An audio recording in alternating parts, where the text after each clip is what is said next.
In today's video, I'm going to show you how to get the absolute best leads you could possibly get as a mortgage loan originator. And the beautiful part is you get all these leads for absolutely free. If you don't know who I am, my name is Sharpen, and I've originated millions of dollars worth of mortgages and actually own a company called Loanbrook, and we do both residential and commercial lending. And as a matter of fact, I am hiring new loan officers, so if you are interested, feel free to check out the email in the description below, ship over a copy of your resume, and we'll take it from there. But for now, before we get started, if you wouldn't mind just hitting that like button so other people like yourself can find this very valuable information on the internet, okay? With that, let's dive into the video.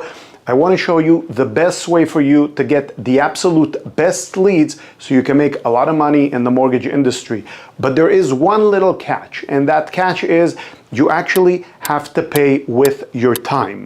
Let's go through it real quick. I'm gonna show you 3 different steps that you're gonna be able to take, and when you take these steps, you will get the absolute best leads. And it starts with number 1, emailing the realtor. Now you might be asking, Zevi, why are we emailing the real estate agent? Very simple. Right now in January 2025, there's very little refinance business. Most of the business are purchases, and the people that are controlling that market are the real estate agents because they have the buyers. But it wouldn't be any type of an email. What I have in mind is you sending out something called a loom. And a loom is a video snippet of you basically introducing yourself to the real estate agent. Now, let me go a little bit deeper into where we find these real estate agents and what the approach is. There are electronic sites which you're probably well aware of, like Zillow, Realtor.com, Trulia, Redfin, right? There's no shortage of them. When you try to find a real estate agent on Realtor.com, okay, you're gonna get a list of people that are local to your area. And once you hit that button, you're gonna see their production as well, which is great. And the reason I'm telling you this is because this particular email is the first piece of the bigger picture, which is the reach out that we're gonna be doing. And so for you to be able to get an engaging response, you wanna make sure that it's relevant. And the best way to make things relevant is for you to do a little bit of research. So once we go on Realtor.com, we identify the geographical area that we're trying to target. Then we have a list of agents. Next to every single agent, what you're gonna see is the number of homes that have been sold and then the number of homes that are listed. And there's actually gonna be a date next to it, so you can make the conversation super relevant to, oh, I noticed you sold 5 homes and you just listed one on this date. Congratulations. My name is John, and I'm a local loan officer to your geographical area, and I would love to earn your business. Would there be an opportunity for us to jump on a phone call so I could tell you a little bit more about what it is that I do and the programs that I have available? Now that you have this listing, I'm sure there's going to be some activities, and I would love to pre-qualify your prospects. Example, right? All that can go into the loom, which is your little snippet of a video where you are talking to them directly, giving them value. It's not about you reaching out and saying, hey guys, I'm a loan officer, would you consider meeting me or talking to me? You're trying to provide value to the real estate agent who has never seen you before. So that's where it starts, all right? And what I also want to focus on here is the fact that I try to gauge things by percentages. Example of how likely am I to actually earn this person's business by doing these certain activities. And at the top, like I said, number 1, when we email the real estate agent, I would assume that we're in a category of about 10% for them to actually want to engage with us. If we step it up to a Loom video, I believe that the engagement has just went up to about 25%, significantly different than just sending an email to introduce yourself. Let's take it a step further to number 2. Number 2 would be calling them, all right? So we have number 1, email, then we have number 2, call.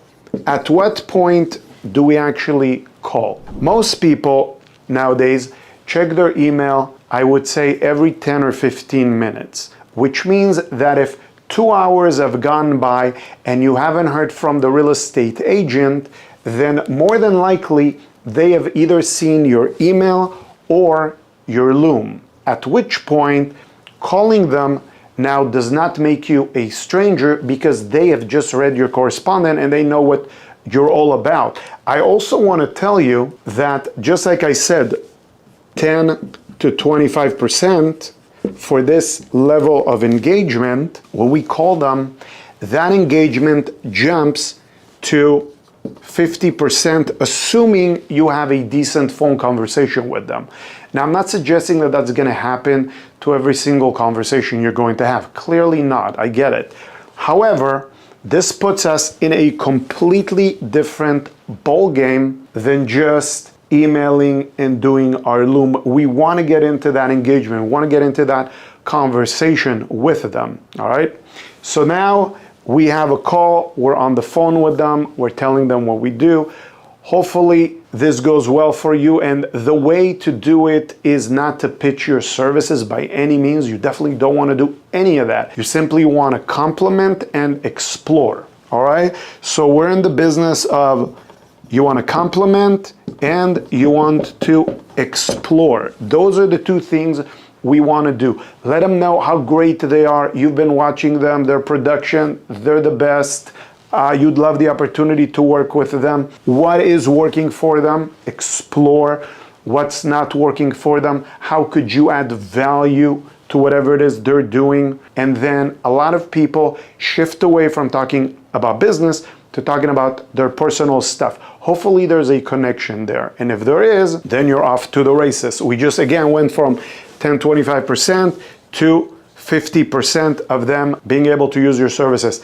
Now we move on to step number 3, which is meeting. Now the thing is about meeting, which is huge, is not everyone's clearly gonna wanna meet with you, and potentially not after the first time you call them. So what I would do is, when I'm right here at number 2 on the call, of course I would, if it went well, ask them, would there be an opportunity for us to sit down for coffee sometime so you could tell me a little bit more about your business? Again, not my business, your business. And if they say, yes, that would be great, then take them out for coffee. And now you've just increased your chances from 50% to realistically 80 to 90% that they will at least give you an opportunity to earn the business, which is huge, okay? Think about these steps. You got to keep these things in mind as you talk to these people. If they're not willing to give you the opportunity, then what we want to do is request permission to be added to our drip campaign. Now, of course, you don't want to call it drip campaign, but would it be okay to send you some information periodically about what it is that I do, the different programs and the people that I help? Perhaps it could add some value to whatever it is, the different deals that you have going on. And so if they say yes to that, I want to emphasize that it's very important to immediately add them to your campaign, which should be going out approximately every week, so you can, at least in the beginning, so you're able to stay in front of all these people that you're talking to, because otherwise a week goes by, no contact, they completely forgot about you at this point, completely, okay? Now, 2 things that are super important to keep in mind here. Even if we have the opportunity to get on the call with them, and the call went really, really well, I want you to know that the money, and I'm going to list this here for you, the money is in the follow-up. Even if you have a great conversation with someone, if you don't follow up with them within the next week, they're going to forget about that conversation. You're going to need to remind them, and potentially multiple times, of who you were. So the money is always in the follow-up.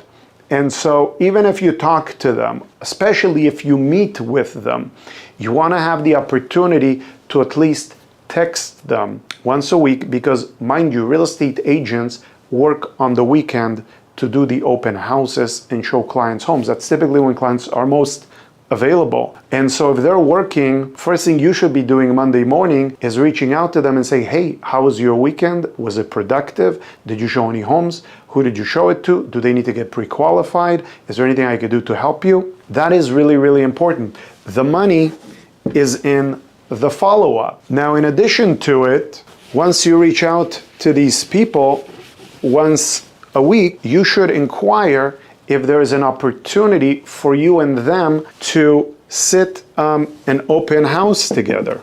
And the reason is, two things will happen. You're simply getting the opportunity to build the relationship with them, whether you get any business from buyers or not.